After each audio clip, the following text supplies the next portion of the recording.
गांव हरिहरपुर इस बार की गर्मी से झुलस उठा था। न खेतों में हरियाली थी, न तालाबों में पानी। सूरज सिर पर आग बरसा रहा था और गरीब किसान सुरेश के लिए यह समय मौत से कम नहीं था। उसके पास न जमीन बची थी, न बैल, बस एक झोपड़ी, पत्नी राधा और दो छोटे बच्चे, मन्नू और गुड़िया। सुरेश दिन रात काम की तलाश में इधर उधर भटकता, लेकिन गांव में कोई उसकी मदद नहीं करता। सभी उसे ये बोलकर भगा देते कि उनके पास खुद खाने को नहीं तो दूसरों को क्या दें। राधा, जो कभी शादी से पहले शहर के स्कूल में पढ़ाई करती थी, लेकिन अब शादी के बाद गांव की गरीबी में घुल गई, अब बच्चों की खातिर कुछ भी करने को तैयार थी। सुरेश और उसका परिवार किराए के मकान में रहते थे।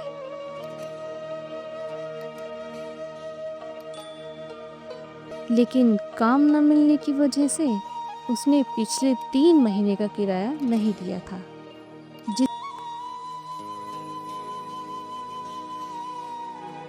जिसकी वजह से मकान मालिक ने उन्हें घर खाली करने को कह दिया। तुम लोगों ने 3 महीने का किराया तो दिया नहीं और फ्री मैं पड़े हो जब से। तुम मेरा घर जल्दी से जल्दी खाली करो। सुरेश मकान मालिक से थोड़ी सी मोहलत मांगता है। मालिक, बस कुछ दिनों की मोहलत दे दीजिए, जल्द ही मैं आपके सारे पैसे दे दूंगा। इतनी झूलसती गर्मी में अपने परिवार को लेके कहां जाऊंगा? तुम लोगों के पास कल सुबह तक का टाइम है। मकान मालिक ये कह के वहां से चला जाता है।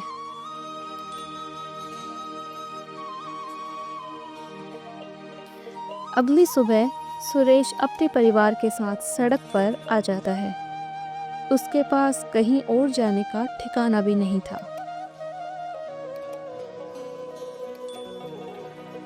इतनी झुलसती गर्मी में वो अपने परिवार के साथ बैठा था।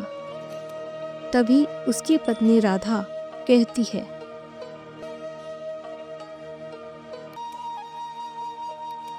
सुनिए जी, गुड़िया की हालत बहुत खराब हो रही है। इसे तो गर्मी की वजह से लू लग गई है और बुखार भी हो गया है।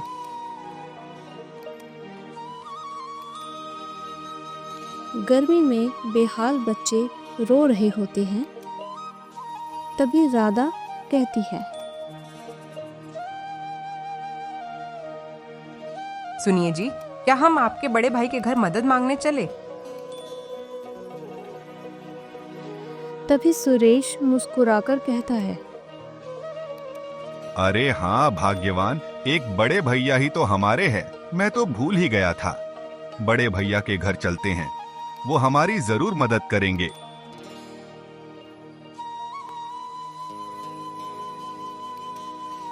यह कहते हुए वो वहां से चले जाते हैं।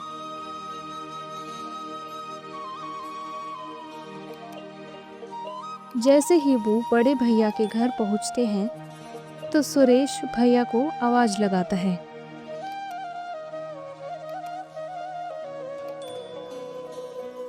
बड़े भैया देखिए, मैं आया हूँ। ये सुनते ही सुरेश का बड़ा भाई मोहन कहता है,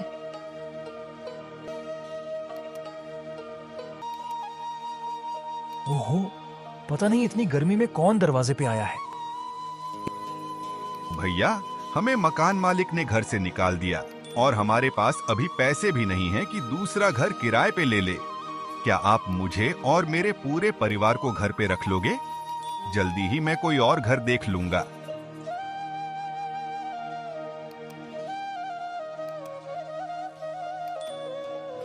जैसे ही वो बाहर आया और देखा कि सुरेश उसके पूरे परिवार के साथ खड़ा था, तो मोहन ने सुरेश को घर में आने को कहा और गुड़िया के लिए हकीम बुलाया।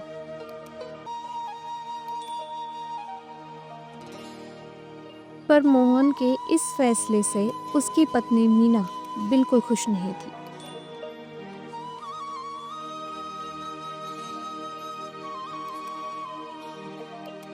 मीना राधा से सारे घर का काम करवाती और खुद पूरा दिन आराम करती थी। फिर भी राधा चुपचाप घर का काम करती और सुरेश काम ढूंढने के लिए बाहर जाता।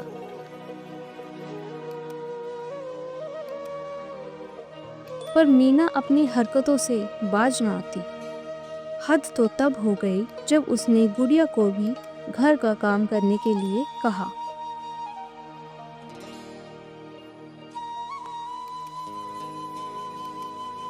राधा से ये सब बर्दाश्त नहीं हुआ और राधा काम की तलाश में घर से बाहर निकली।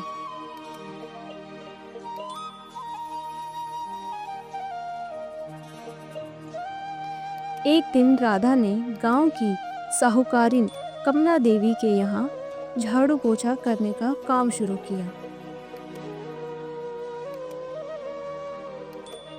बदले में रोज 2 लीटर दूध मिलता और उनके घर में कुछ दिनों के लिए रहने को मिला, जो उसके 2 बच्चों की भूख मिटाने के लिए काफी था। लेकिन एक दिन राधा के मन में एक नई तरकीब आई। उसने दूध से दही जमाया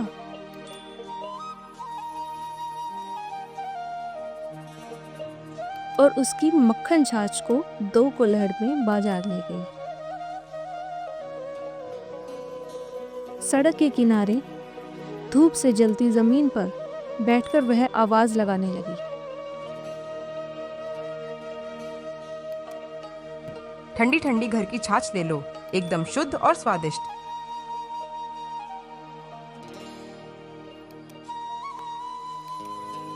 पहले दिन 2 कुल्हड़ बिके, अगले दिन 4।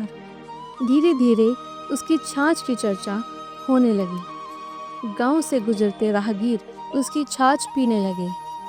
एक सप्ताह में उसने 5 लीटर दूध से 50 कुल्हड़ छाछ बेची और 100 रुपये मुनाफा कमाया।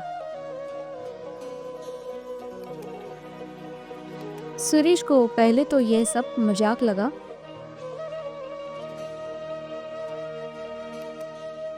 लेकिन जब राधा ने 1000 रुपये जमा करके एक घर किराए पर लिया,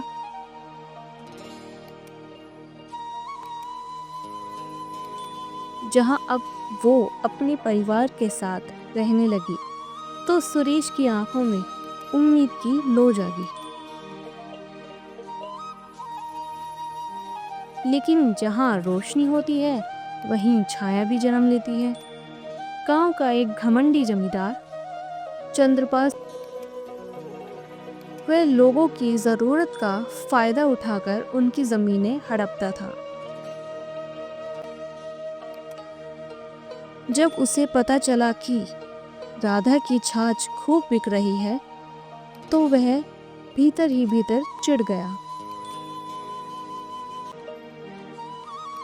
एक औरत, और वो भी गरीब, मेरे बाजार में नाम कमा रही है, ये मैं कैसे सह लूं? उसने अपने आदमी भेजकर राधा की कुल्हड़ों की दुकान गिरवा दी।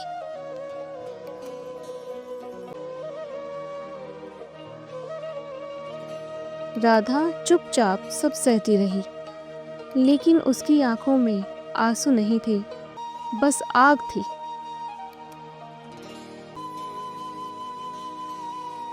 सुरेश ने उसे समझाया। राधा, अब रहने दे, हम शहर चलते हैं, मजदूरी कर लेंगे। लेकिन राधा ने कहा, नहीं जी, यहाँ मेरी मेहनत है, मेरी पहचान है, मैं हार मानने वालों में से नहीं।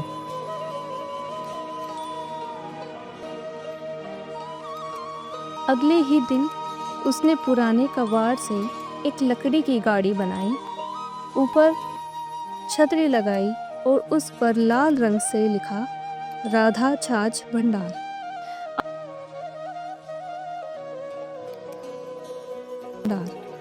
अब वह गांव के बाहर हाट में जाकर दुकान लगाती।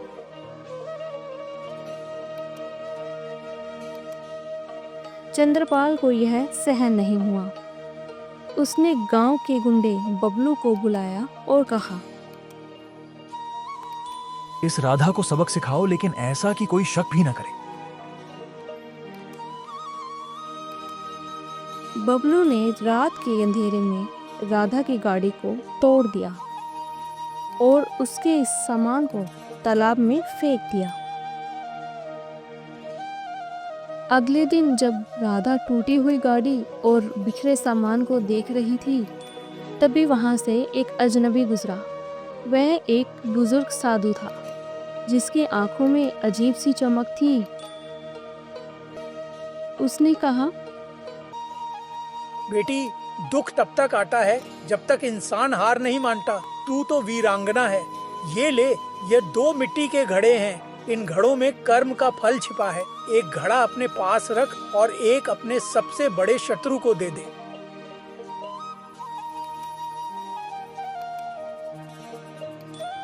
राधा चौंक गई।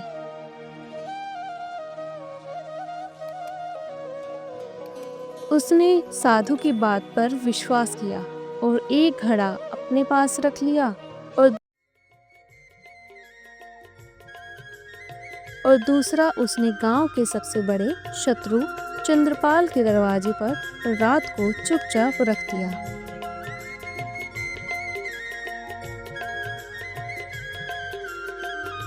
अगले दिन गांव में कुछ अजीब हुआ। राधा के घड़े से दूध की नदी बहने लगी। वह जब भी उसमें पानी डालती, वह खुद ब खुद गाढ़ा दूध बन जाता।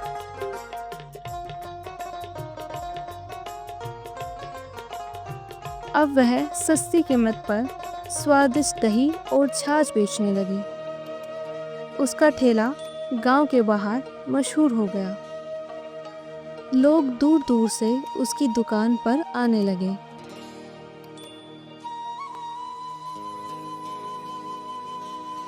वहीं चंद्रपाल के घर में तबाही मच गई। उसकी खेत सूखने लगे, कुएं का पानी बदबूदार हो गया और उसके बेटे को रहस्यमय बीमारी हो गई। उसने डॉक्टरों, हकीम सबको दिखाया, लेकिन कोई फायदा नहीं हुआ। तभी एक दिन उसी साधु ने फिर प्रकट होकर चंद्रपाल से कहा, जो तूने दूसरों का हक छीना है वही तुझे खा गया। राधा ने तुझे माफ किया, इसलिए मैं तुझे ये बता रहा हूँ, अगर तू सच में बदलना चाहता है तो गांव की भलाई के लिए काम कर। चंद्रपाल ने पहली बार सिर झुकाया और अपने अपराध स्वीकार किए। उसने राधा से माफी मांगी और अपनी जमीन का एक हिस्सा गांव की महिलाओं को मुफ्त में खेती के लिए दे दिया। उसने बबलू को गांव से निकाल दिया और अपने बेटे का इलाज शहर से करवाया।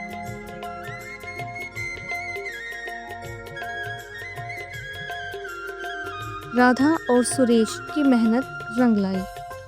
अब उनके पास एक पक्की दुकान थी, राधा सुरेश डेयरी। गांव की अन्य महिलाएं भी उनसे जुड़ गई और उन्होंने मिलकर एक महिला स्व सहायता समूह बनाया। लेकिन कहानी यही खत्म नहीं होती। एक रात फिर वही साधु आया। इस बार वह बहुत कमजोर लग रहा था। उसने राधा से कहा,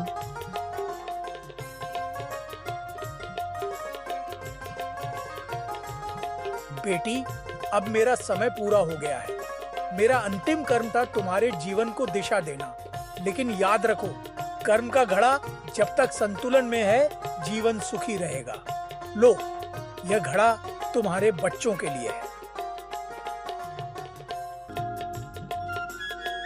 साधु के जाते ही घड़ा धीरे धीरे स्वर्ण में बदल गया। अब राधा और सुरेश अपने बच्चों को शहर के अच्छे स्कूल में भेजने लगे।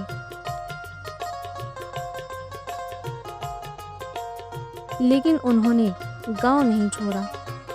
उनका मकान अब सबसे ऊंचे टीले पर था, लेकिन दिल आज भी उन्हीं मिट्टी के कुंडों में था जिनसे राधा ने शुरुआत की थी। गर्मी की उस तपिश में जो संघर्ष और आंसू बहे थे, वही अब गांव की हर सुबह को ठंडी हवा जैसा सुकून दे रहे थे।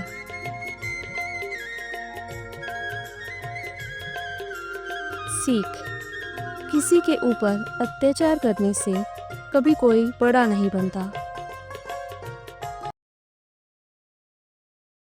परिश्रम, धैर्य और कर्म का फल भले देर से मिले, लेकिन जब मिलता है तो चमत्कारी होता है।